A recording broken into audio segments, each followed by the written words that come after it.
नमस्ते, राम राम। एक राजा के राज्य में बहुत सारे चूहे थे और बहुत उधम करते थे। राजा तो खुद परेशान था ही, क्योंकि उनके महल में बहुत चूहे थे, उनके राज्य में चूहे थे, तो वहाँ की जनता भी बहुत परेशान थी।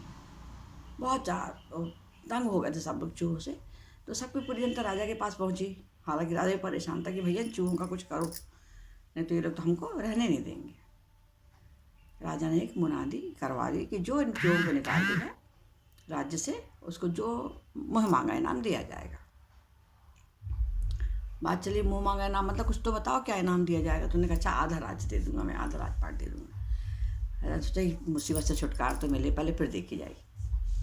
बहुत लोग आए, बहुत उन्होंने चूहों को भगाने की कोशिश करी, कोई ने दवाई डाली, कोई ने जाला बिछाया, कोई कुछ किया, पर वो चूहे किसी प्रकार से कम नहीं हुए। एक दिन किसी दूसरे राज्य का एक छोटा सा नौजवान आया।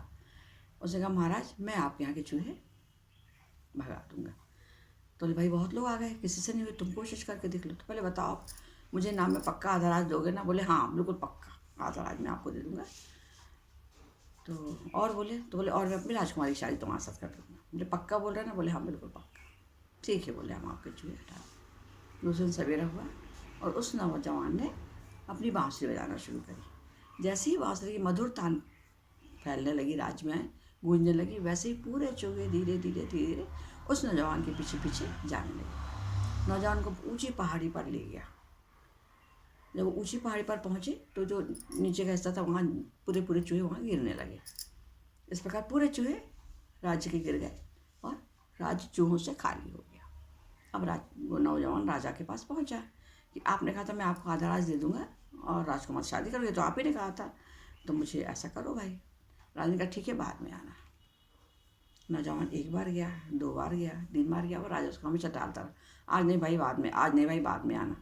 अब वो नौजवान तंग हो गया, क्या किया जाए। एक दिन उसने क्या किया, सुबह सुबह फिर वो बाँसुरी की जो तान थी वो बजाई। तो कुछ बच्चे उसके पास इकट्ठे हो गए। उसने उसको बच्चों को खिलाया बुलाया, शाम को चला गया। उसने फिर एक दिन रात को वो बाँसुरी बजाई। रात को सभी बच्चे खेल के बहाने किसी के नीचे बाहर आते गए और वो अचानक कहीं गुम हो गए। पूरे ग्रामवासी परेशान, पूरे राज्य के लोग परेशान। बच्चे गए तो गए कहाँ आगे। 1 दिन हो गया, 2 दिन हो गया, बच्चे ढूंढने में लगे सब, फिर सब परेशान। फिर सब राजा के पास पहुंचे कि हमारे यहाँ के बच्चे नहीं मिल रहे, सब बच्चे कहाँ चले गए। राजा को कहा कि बच्चे जाएंगे कहाँ भाई, है ना, आखिर बच्चे कहाँ जाएंगे।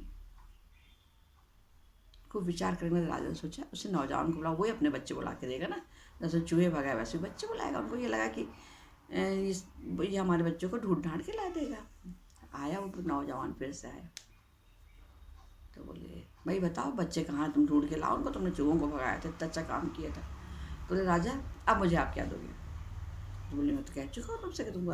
बोले पहले आप मुझे मेरे जो मुझे देने का था वादा वो करवाओ। राजा ने उसको आधा रात दिया, बेटी की शादी भी करा दी। बोले अब तो लाओ बच्चे। नौजवान ने धीरे धीरे बाँसुरी बजाना शुरू की। एक गुफा में बहुत पूरे के पूरे बच्चे एक साथ बंधे थे। कोई परेशानी नहीं थी, बच्चों को खाना पीना सब सुविधा थी। सिर्फ राजा को सबक सिखाने के लिए नौजवान ने ऐसा किया। पूरे बच्चे बाहर आ गए, अपने अपने माता पिता के पास पहुंच गए और सभी लोग ग्रामवासी खुश हो गए। तो जो वादा हम किसी से करें वो हमको हमेशा पूरा करना चाहिए, उसमें कभी आनाकानी नहीं करना चाहिए। इससे कई बार परिणाम बुरे भी हो सकते हैं। नमस्ते, राम राम, धन्यवाद।